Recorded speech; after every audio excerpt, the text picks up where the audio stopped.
Viewers, আপনাদের সবাইকে আমন্ত্রণ জানাচ্ছি আমাদের গার্ডেনিং বাংলাদেশ চ্যানেলে।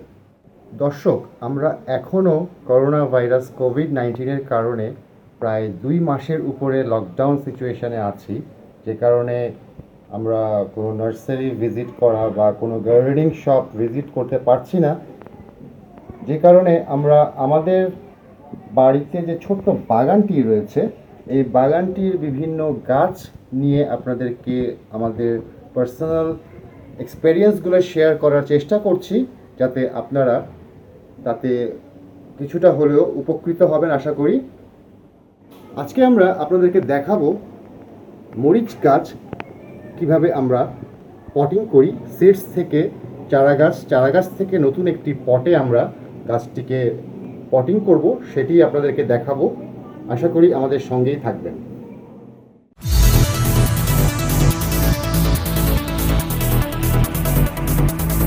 আমরা আজকে মরিচ গাছের সিডস থেকে মরিচ গাছ নতুন একটা পটে কিভাবে পটিং আমরা করি সেটা দেখব।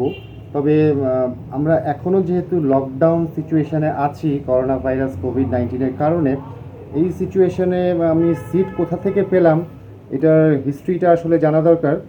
এটা আমি অবশ্য জানবো আমার ওয়াইফের কাছ থেকে। চলুন তার সাথে আমরা কথা বলি, এটার রহস্যটা তার কাছ থেকে আমরা ক্লিয়ারলি জানতে পারবো। কি অবস্থা, তুমি এই সিড কিভাবে পেলে? হ্যালো ফ্রেন্ডস, এই সিডসের একটা আছে। বাসায় আমার কাছে কোনো সিডস ছিল না। আমি কোনো সময় সিডস থেকে আসলে গাছ করি নাই, ওইভাবে করি না, ঝামেলা লাগে আমার। কিন্তু এই লকডাউনে বাধ্য হয়েছি আমি মরিচ গাছের সিডস জোগাড় করতে। আমার যে সবজিওয়ালা বাসায় আসে, ভ্যানে যে সবজি নিয়ে আসে, ওনার কাছ থেকে আমি একটা লাল মরিচ নিয়েছি। আমি মরিচ কিনেছিলাম, সেটার সাথে ওই মরিচটা শুকিয়েই আমি সিডস তৈরি করেছি। সেটা থেকে এই ওয়ান টাইম পটে আমি সিডস দিয়েছিলাম কয়েকটা, গাছও হয়েছিল। কিন্তু আমি একটা গাছ রেখেছি, যেহেতু আমি একটা গাছই লাগাবো। আমার যেহেতু স্পেস বেশি না, আমার যেহেতু স্পেস কম, আমি এই একটা চারাই রেখেছি। মাশাআল্লাহ, এটা বেশ হেলদি হয়েছে। এখন আমি এটাকে এখানে পটিং করব। এই লকডাউন মোমেন্টে আমার কোনো ফার্টিলাইজার ওরকম নাই। গোবর সার বলেন, ভার্মি কম্পোস্ট সব শেষ হয়ে গেছে এই 2-3 মাসে। এই জন্য আমি যেটা করেছি সেটা হচ্ছে এই টবের মধ্যেই আমি সবজির খোসা একেবারে নিচের দিকে একটু মাটির লেয়ার দিয়ে, তার উপরে সবজির খোসা, সারাদিনের যেটা হয় ডিমের খোসা, এই যে দেখলেই বুঝবেন, এই যে ডিমের খোসা আছে। তারপর এই যে আমার কিছু শুকনো পাতা আর চা পাতি, কিছু সারাদিনের যে সবজির খোসা হয়, যেগুলো হয়, এই যে নিচের দিকে গেলে আপনারা বুঝতে পারবেন, এই যে এখানে যে খোসা এগুলো বের হয়ে আসছে। আমি নিচে ওগুলা দিয়ে, উপরে একটু মাটির লেয়ার দিয়ে, আবার সবজির খোসা দিয়েছি। দিয়ে এই পর্যন্ত আসার পর আমি উপরে কিছু গোবর মেলানো মাটি ছিল, সেইটা দিয়ে আমি এটাকে ঢেকে রেখে দিয়েছি। একটু পানি ছিটা দিয়ে ঢেকে রেখে দিয়েছি, প্রায় 2 সপ্তাহের মতো হবে। 2 সপ্তাহ? হ্যাঁ, 2 সপ্তাহের মতো। এই যে এখন আমার মাটিটা মোটামুটি রেডি হয়ে গেছে গাছ লাগানোর জন্য। আর যেগুলো দেখতে পাচ্ছেন এখনও ডিকম্পোস্ট হয় নাই, এগুলো অলরেডি গাছটা বড় হতে হতে নিচে যেগুলো একটু আছে সেগুলো ডিকম্পোস্ট হয়ে যাবে। সেতে মানে ওইটাতে আমার গাছের কোনো ক্ষতি হবে না। এখন এই মোমেন্টে আপনারা কিন্তু এভাবে আপনাদের গাছের মাটিটা তৈরি করতে পারেন। এই যে এখন ওই যে এটা বোধহয় পেঁয়াজের খোসা নাকি, এটা এখনো ডিকম্পোস্ট হয় নাই, কিন্তু হয়ে যাবে, এতে গাছের কোনো ক্ষতি করবে না। তার মানে এই মোমেন্টে আমরা গাছের মাটি এটা এখানে যে দেখতে পাচ্ছি, এটার জন্য আমার বাসার বাইরে যাওয়ার প্রয়োজন নাই। আমি এখানে মাটি যদি আমার থাকে, সাথে যে কম্পোস্টটা, এটাও আমার নিজের তৈরি করা, মানে এটা তুমি তৈরি করেছো নিজের বাসার রেগুলারের যে আইটেমগুলো দিয়ে, সবজি স্কিনগুলা, খোসাগুলা, এগুলা দিয়ে। এখানে বাড়তি কোনো সার ইউজ করেনি। আর গোবর সারের কথা বলে, এটা গোবর সার কি আগে ছিল? গোবর আমার একটু মাটির সাথে মিলানো ছিল। আচ্ছা, মাটির সাথে একটু তৈরি করা ছিল, কিন্তু খুবই সামান্য বলবো। ওইটা আসলে গাছের ওরকম কোনো কাজে লাগতো না। ওইটা আমি উপর দিয়ে একটু দিয়েছি। আর নিচে হচ্ছে আমার সবজির খোসা, এগুলা সব আমার নিচে। আচ্ছা। এখন আমি এটাতে এই মরিচ গাছটা পটিং করব আর কি। আর মাটিটাও দেখতে বেশ ঝরঝরে লাগছে। মাটিটা এটা হচ্ছে বেলে দোআঁশ মাটি, এটাতে বালি অবশ্যই আছে, সামান্য একটু আমি কম্পোস্টের সাথে একটু কোকোপিটও দিয়েছি। কোকোপিটও ডিকম্পোস্ট হলে একটা সারের মতো হয়। আর এটাতে একটু নিমখোলও মিলানো আছে আমার, সামান্য কিছু। হ্যাঁ, নিমখোলটা মিলানো আছে। আচ্ছা, এই নিমখোলটাও কি তুমি তৈরি করো? না না না, এটা আমি কিনে আনি, নার্সারি থেকেই আনা হয়। এটা ছিল একটু, ওই জন্য দিতে পেরেছি। এরপরে আমি পারবো না ইউজ করতে না কেনা পর্যন্ত। তো এখন আমি গাছটাকে এখানে পটিং করি। আচ্ছা, এই গাছটা তো সিডস থেকে শুনলাম যে তুমি এটাকে করেছো, এটা ওয়ান টাইম গ্লাসে। তার মানে এই আসলে সেই সময় এটা রেকর্ডিং করা দরকার ছিল, আমরা সেই সময়টা মিস করেছি, আমাদের আসলে প্ল্যান ছিল না যে আমরা এটা দেখাবো। তো এখন যেহেতু বাইরে যাওয়ার মতন সিচুয়েশন নাই, তো আমরা এটাকে যে ওয়ান টাইম গ্লাসের মধ্যে সিডসগুলো লাগিয়েছিলাম সেখান থেকে এই চারাটা হয়েছে, তাই তো? এখন আমরা এই চারাটার থেকে এটাকে ট্রান্সফার করব। হ্যাঁ, এটা থেকে গাছ বের করার নিয়ম হচ্ছে যে নিচে আপনি একটু প্রেসার দিলেই দেখবেন গাছটাই যে উঠে আসছে। কোনোভাবেই এটার শিকড়টাকে হার্ট করা যাবে না, কোনোভাবেই যাতে এফেক্টেড না হয় শিকড়টা। এই যে যেখান দিয়ে দেখছেন রুটস বের হয়েছে, এটা রুটস দেখা যাচ্ছে। এই যে এখানে ছোট ছোট, মোটামুটি এটা ভালোই গ্রোথ করে গেছে। আর এটাকে আমি বেশি ভিতরে লাগাবো না, বেশি ভিতরে দেব না, কারণ আচ্ছা, আরেকটা জিনিস একটু জিজ্ঞেস করি, সিডসটা লাগানোর পরে এই যে এখন যে চারাটা আমরা দেখতে পাচ্ছি, এটা হতে আনুমানিক কতদিন সময় লেগেছে? এইটা আমার এক্সাক্ট মনে নাই কতদিন, সপ্তাহ হবে, সপ্তাহ হবে। এই পর্যন্ত এক্সপেরিমেন্ট করো, এই পর্যন্ত হতে আমার একটু টাইম লেগেছে, এই পর্যন্ত হতে। কিন্তু সিডস থেকে বেশি দিন, সপ্তাহের মধ্যেই হয়তো বের হয়। 2-3 সপ্তাহ মতন সময় লাগে। হ্যাঁ, আমি এখানে একটু বেশি দিনই রেখেছিলাম গ্লাসে। এই টপটাও তো প্রায় 10-12 ইঞ্চির মতন মনে হচ্ছে। এটা 12 ইঞ্চির টপ। 12 ইঞ্চির টপ। হ্যাঁ, 12 ইঞ্চির টপ আমার কাছে আসলে এই মাটির টপটাই ছিল, অনেক পুরনো, দেখেই বুঝতে পারছেন। আমি এটাতেই গাছটাই করলাম, এই যে ব্যাস এতটুকুই। আমি এটাতে এখন খুব একটা বেশি পানি দেব না। আর গাছটা লাগানোর সময় একটা জিনিস খেয়াল করবেন, গাছটা যে আমার মাটিতে ছিল, ওই মাটিটার উপরে যাতে আমার এই টবের মাটি না বেশি চলে আসে। যদি এই টবের মাটি বেশি এই গোড়ায় চলে আসে, তাহলে আমি যখন পানি দেব, পানিটাতে একটু জমবে, পানি থেকে কিন্তু এই গোড়াটা পচে যাবে। এই জন্য আপনার যে গ্লাস থেকে বের করে যে মাটিটা, এটা সমান সমান আমি আমার টবের মাটিটা রাখবো, যাতে বেশি ভিতরে না গাছটা চলে যায়। মানে আগে আমাদের প্লাস্টিকের ওয়ান টাইম গ্লাসে যে মাটিটুকু ছিল, ওইটার উপরের অংশটা যাতে সমান সমান অবস্থায় থাকে, গাছটা কোনোভাবেই বেশি ভিতরে না চলে যায় টবের মাটির থেকে। পারলে একটু উঁচুতে থাকলে ভালো। আচ্ছা, গাছটা বড় হলে, গোড়া মোটা হলে এমনিই গাছটা ধরে যাবে, আর পচবে না ওইভাবে। কিন্তু এখন যেহেতু ছোট আছে, গাছটার স্টেমটা দেখলেই বুঝতে পারছেন যে চিকন। এখন আমি আমার এই যে স্প্রেতে আমি একটু পানি দিয়ে দেবো, খুব একটা বেশি পানি দেব না,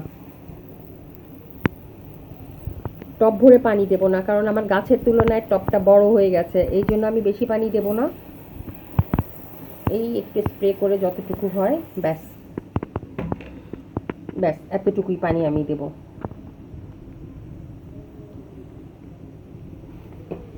গাছটা এখন কি নুয়ে পড়ে যাওয়ার সম্ভাবনা নেই তো?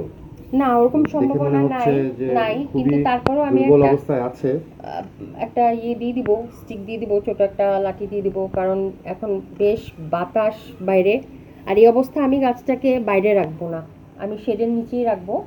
তার মানে এখন এই মুহূর্তে গাছটার সানলাইটের দরকার হবে না? না, সানলাইট তো সব গাছেই দরকার হয়। এটা এমন জায়গায় রাখবো যাতে দিনের আলোটা পায়, কিন্তু ডাইরেক্ট সানলাইট দরকার নেই আমার। আর এখন বেশ বৃষ্টি হচ্ছে, বেশ ঝড়ের সিজন চলছে, এই অবস্থায় গাছটা আমি বাইরে দিলে মারা যাবে।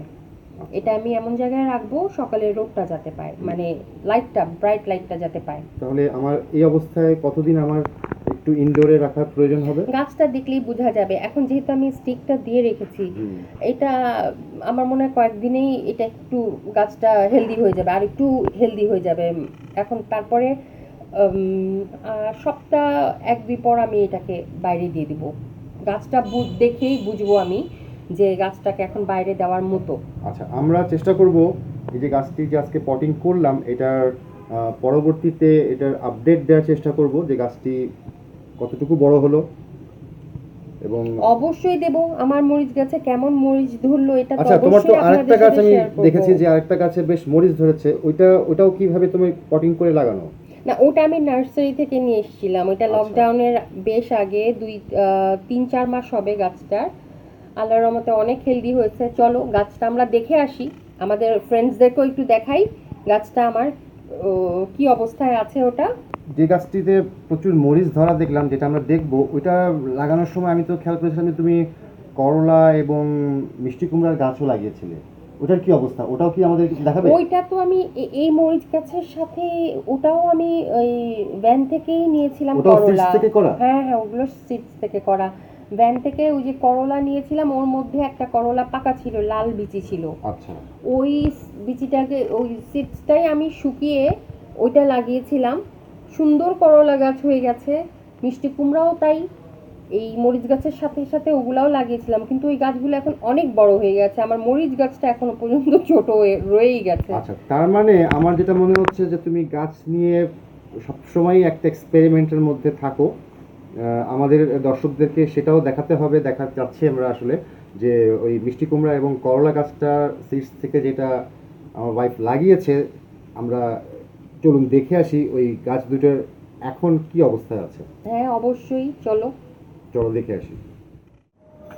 এটা কি তোমার সেই মরিচ গাছটা?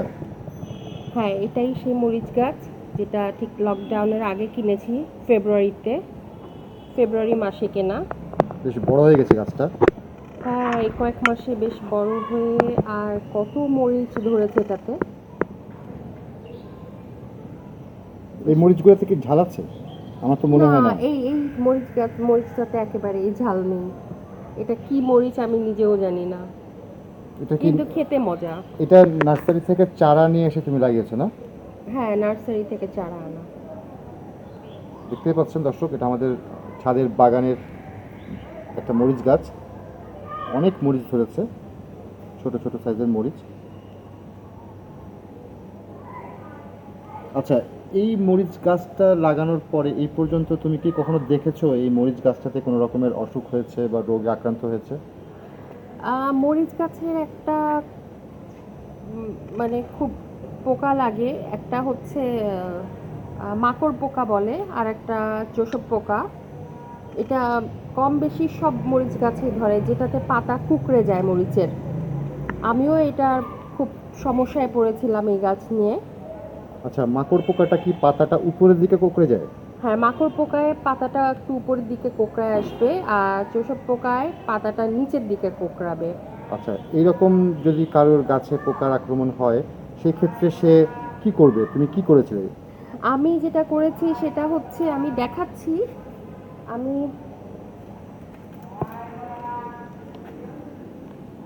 তুমি ভার্টিমেকটা ইউজ করেছো? হ্যাঁ, এটা ইউজ করেছি, আর একটা হচ্ছে এটা প্রোক্লেম। প্রোক্লেম। আচ্ছা, ভার্টিমেক এতে এবং আমি প্রোক্লেম। অসম্ভব উপকার পেয়েছি। না হলে আমার মরিচ গাছ এত হেলদি হওয়ার কথা না। কম বেশি সব মরিচ গাছেই এই পোকার খুব সমস্যা হয়। আচ্ছা, এইটা যারা ব্যবহার করবে তাদের জন্য যদি একটু বলে দাও এটা কিভাবে ব্যবহার করবে, কতটুকু পানির মধ্যে? আমি এটা হচ্ছে 1 লিটার পানিতে আমি 1 মিলি? 1 মিলি দিতে হবে। আচ্ছা, আর এইটা 1 লিটার পানিতে আমি 1 চিমটি দিয়েছি। 1 চিমটি? হ্যাঁ, কারণ এই পুরা প্যাকেটটা 10 লিটার পানির হিসাবে। আচ্ছা, তো আমি 1 চিমটি দিয়েছি, দিয়ে খুব ভালো করে ঝাঁকিয়ে তারপরে মানে এরকম বিকালের দিকে আমি ওষুধটা স্প্রে করেছি। প্রথমে যখন আমারটায় খুব বেশি পোকা লেগে গিয়েছিল, তখন আমি সপ্তাহে 1 বার দিয়েছি 1 মাস। কতদিন তারপরে পর পর? 15 দিন পর পর 15 দিন পর পর 2 বার দিয়েছি। আর তারপরে এখন আমি 1 মাস পর পর দিচ্ছি। আচ্ছা, ওই প্রথম যে 15 দিন পর পর দিলে তারপরে কি এই সমস্যাটা চলে গেছিল? হ্যাঁ, এখন এই যে এই অবস্থায় গাছটা, এখন আমি এখন এটা বেশ মাসে হেলদি মনে হচ্ছে। হ্যাঁ মাসে একবার দিচ্ছি। এখন এটা মাসে একবার দিলেই যথেষ্ট। আর যদি তোমার গাছ পুরোপুরি সুস্থ হয়ে যায়, মনে করো না, কোথাও কোনো তারপরও সমস্যা নেই, তারপরও দিতে হয়। তারপরে কন্টিনিউ করতে হয়, এটা মাসে একবার অন্তত স্প্রে করতেই হবে, নাহলে পোকা যে কোনো সময় আবার হয়ে যেতে পারে। কারণ এই পোকা গোলাপ গাছেও খুব হয়, আমি গোলাপ গাছেও স্প্রে করছি, এই জন্য গোলাপ গাছগুলো আল্লাহর রহমতে অনেক, মানে এখন পাতা দেখলেই বোঝা যায়। এটা কি তোমার সেই করলা আর মিষ্টি কুমড়ার গাছ? হ্যাঁ, এইটাই সেই করলা আর মিষ্টি কুমড়া, যেটা আমি খাওয়ার জন্য করলা কিনেছিলাম বাসার সামনে থেকেই। সেখান থেকে একটা লাল বিচি করলা ছিল, একটু পাকা করলা ছিল, ওইটা থেকেই আমি সিডস নিয়ে লাগিয়ে দিয়েছি, ওখান থেকেই গাছটা হয়েছে। এটা কতদিন, আর এই গাছগুলো আর কতদিন লাগিয়েছো, কতদিন হয়েছে? এইটা তো বেশ 2 সপ্তাহের মতো হবে, বা এর সপ্তাহতেই চেয়ে বেশি হতে পারে। বেশ ওতেই বড় এত, হয়ে গেছে। হ্যাঁ এত গ্রোথ হয়েছে, এটা ছড়াই গিয়েছে। এটা আমি একটা হাফ ড্রাম আছে আমাদের, ওটার মধ্যে লাগানো। আর মিষ্টি কুমড়াও তাই, খাওয়ার জন্য কিনেছি, ওখান থেকেই সিডস নিয়ে আমি লাগিয়ে দিয়েছি, ওখান থেকেই এখন মিষ্টি কুমড়াটাও হয়েছে। আর এইটাকে এখন আমার মাচা করে দিতে হবে, কারণ গাছটা যেহেতু অনেক বড় হয়ে গেছে, মাচা করে দিলে একটু ভালো করলা পাবো। আর টাইম টু টাইম আমি সবজি ভেজানো পানি আর খোল পচা পানি এটা আমি দেব, আপাতত এইগুলাই আমি দেব, আর কিছু দেব না এখানে।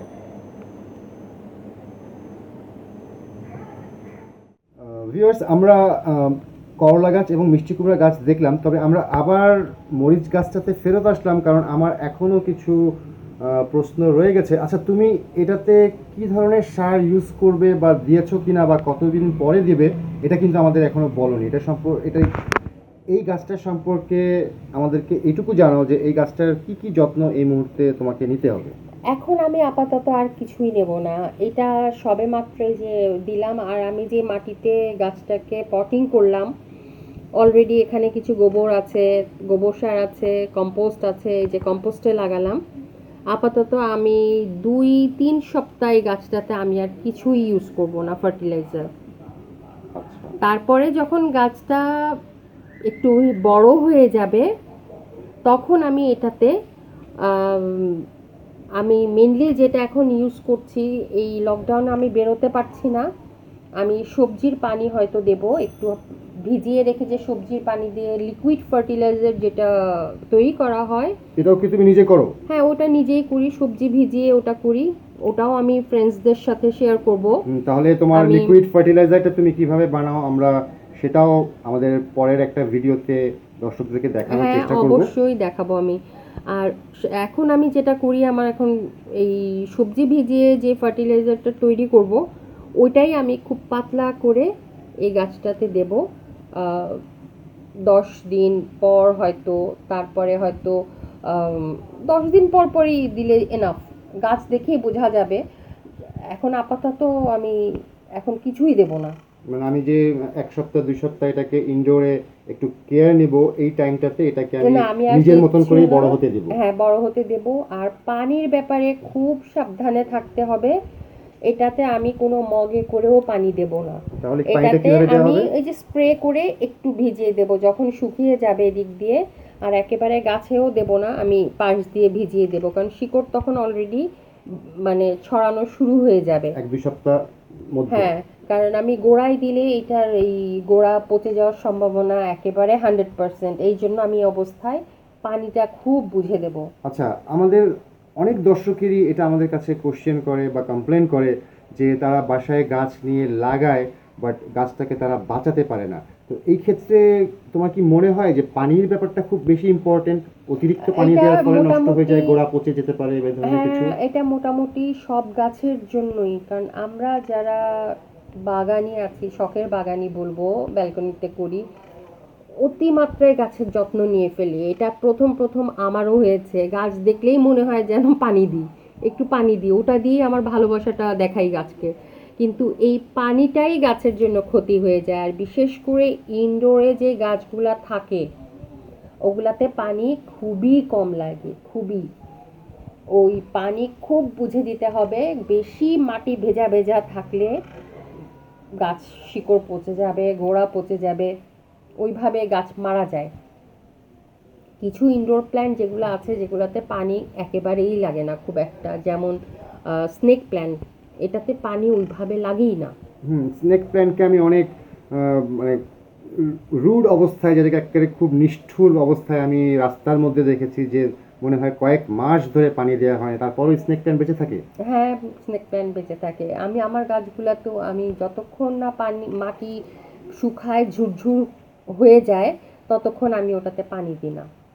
আচ্ছা, তাতে স্নেক প্ল্যান্টের কোনো সমস্যা হয় না? না, আল্লাহর রহমতে আমার স্নেক প্ল্যান্ট তো দেখেছোই তুমি কত হেলদি। ঠিক। এটার যত্ন আপাতত এই পর্যন্তই। এটার মানে বড় হোক, আপনাদের সাথে আমি আপডেট শেয়ার করব। এখন আপাতত আর কোনো যত্ন নেব না, এভাবে আমি রাখবো যাতে ঠিকমতো লাইটটা পায়, নাহলে গাছটা আমার বাড়বে না। এমন জায়গায় রাখবো যাতে ভালো লাইটটা পায়, কিন্তু পুরোপুরি সানলাইটেও দেব না এখন। আজকের মতো এখানেই শেষ করছি। এরপরে আপনাদের যদি কিছু প্রশ্ন থাকে, জানার থাকে, অবশ্যই কমেন্ট করে জানাবেন। আমি যতটুকু জানি সেটা অবশ্যই আপনাদের সাথে আমি শেয়ার করব। অনেক অনেক ধন্যবাদ।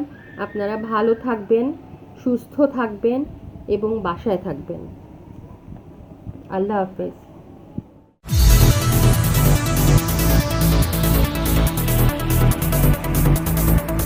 ভিউয়ার্স, এতক্ষণ আপনাদেরকে দেখালাম আমাদের গার্ডেনিং বাংলাদেশের ছোট্ট বাগানটিতে আমরা কিভাবে মরিচ গাছ পটিং করলাম, এবং সেই সাথে করলার গাছ, মিষ্টি কুমড়ার গাছ, আরও একটি মরিচ ধরা অবস্থায় বড় গাছ দেখালাম। সব গাছগুলোই আমার ওয়াইফের নিজের হাতে করা, এবং এটা তার শখ, প্যাশন, যাই বলেন না কেন, যে কারণে গাছগুলো এই লকডাউনের মধ্যেও অনেক হেলদি অবস্থায় আমি দেখতে পাচ্ছি। আশা করি আজকের ভিডিওটি আপনাদের ভালো লেগেছে। যদি আপনারা ভিডিওটি থেকে সামান্যতম উপকৃত হয়ে থাকেন, তাহলে ভিডিওটি অবশ্যই লাইক করবেন এবং শেয়ার করবেন আপনাদের গাছপ্রেমী বন্ধুদের সাথে। আপনারা যারা এখনও আমাদের গার্ডেনিং বাংলাদেশ চ্যানেলটি সাবস্ক্রাইব করেননি, তাদেরকে অনুরোধ করব চ্যানেলটি সাবস্ক্রাইব করে রাখতে, এবং সেই সাথে বেল নোটিফিকেশনটি অন করে দেবেন, যাতে পরবর্তী ভিডিওটি আপলোড হওয়া মাত্রই নোটিফিকেশনটি সঙ্গে সঙ্গে আপনার কাছে পৌঁছে যায়। আর যারা অলরেডি সাবস্ক্রাইব করেছেন, তাদেরকে অসংখ্য ধন্যবাদ গার্ডেনিং বাংলাদেশ চ্যানেলের সাথে থাকার জন্য। আজকের মতো ভিডিওটি আমরা এখানেই শেষ করছি। সেই পর্যন্ত আপনারা সবাই ভালো থাকুন, সুস্থ থাকুন এবং বাসায় থাকুন।